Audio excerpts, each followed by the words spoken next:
Hello friends, we are back with another topic. So today's topic will be Yaum Al-Deen, the Day of Judgment.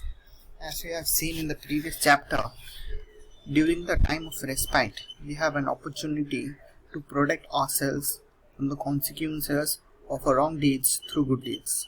But once this time of respite ends, then the decision is made according to the divine scales. So this will result, or this result will manifest itself in this life and most definitely manifest in the next life.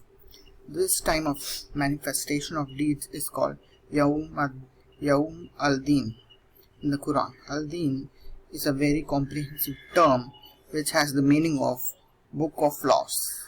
Obedience to these laws and the subsequent results of deeds are all included in this meaning.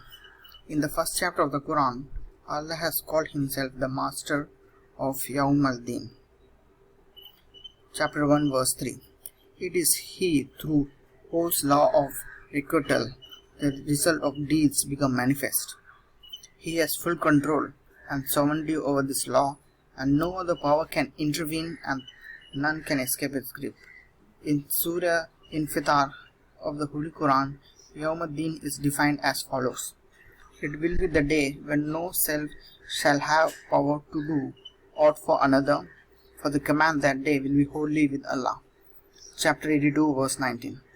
In reality, this Yaum Al-Deen is a natural result of Allah's sovereignty.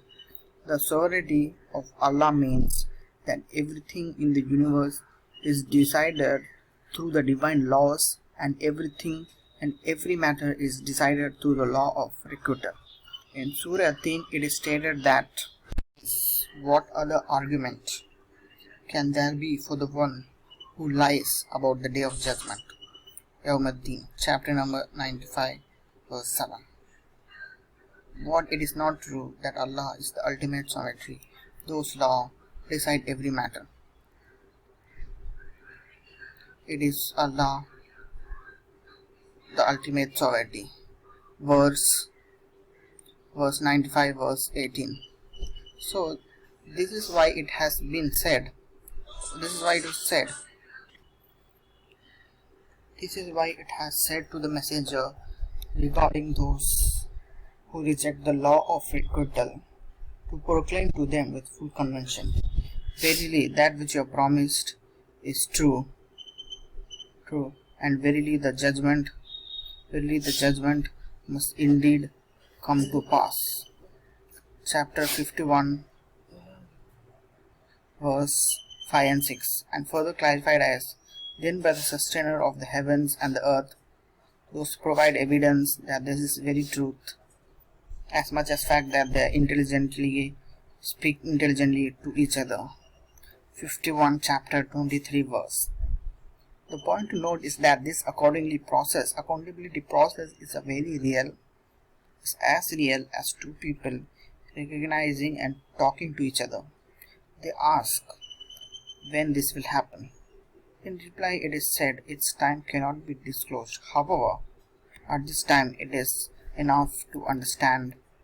They ask, when will be the day of judgment and justice, that is Yaum Al-Deen? It will be said, it will be a day when there will be tried and tested over the fire. Chapter number 51 verse 12 and 13. In Surah Infitar, this fact is put forth in a very refined and visionary way. It is stated, which they will enter on the day of judgment. Chapter number 82 verse 15. From this we might imagine that people will be collected in hell suddenly, that is, as if they had no link between the deeds and their results, and one will suddenly find himself in the new state after death. The Quran says it is not like this.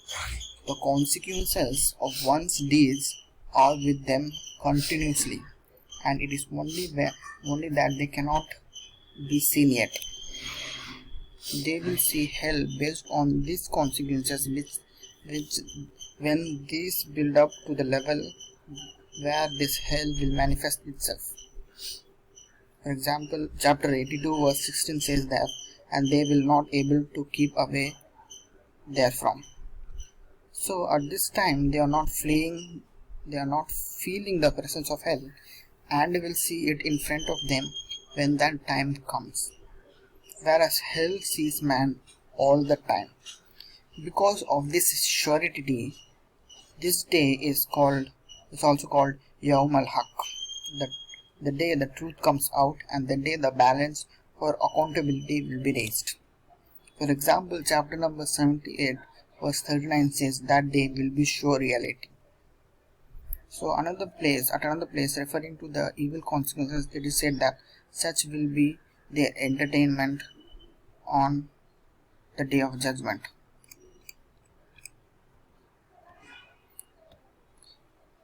So in Surah As-Safat, those people who deny the hereafter, they will be brought to the court of Allah and they will say, ah, woe to us. This is the day of judgment. A voice will say, this is the day of sorting out those truth you once denied. Chapter number 37 verse 20 and 21. This is the day of decision which you used to deny. Verily, the day of sorting out is the time appointed for all of them. The day when no protector can avail his client in aught, and no help can they receive. Chapter 44 verse 40 and 41. In Surah Naba, it is declared that there is a time fixed for Yaum Al-Fasl, the day of final decision. Verily, the day of sorting out is a thing appointed. Chapter number 78 verse 17. In some places, Yaum Al-Deen has also been called Yaum Al-Bath. Chapter number 15 verse 35-36 and chapter number 38 verses 78 and 79. So as discussed, the criteria for success and failure according to the law of requital is based on the balance between the righteous and wrong deeds. Students study all year and then there is an exam, and on the day of result those who have failed learn how much deficiency remained during which they could not pass. From this aspect, the day of decision is termed in the Quran as Yaum Al-Tagabun. This means to judge a deficiency by comparing with others. Those who fail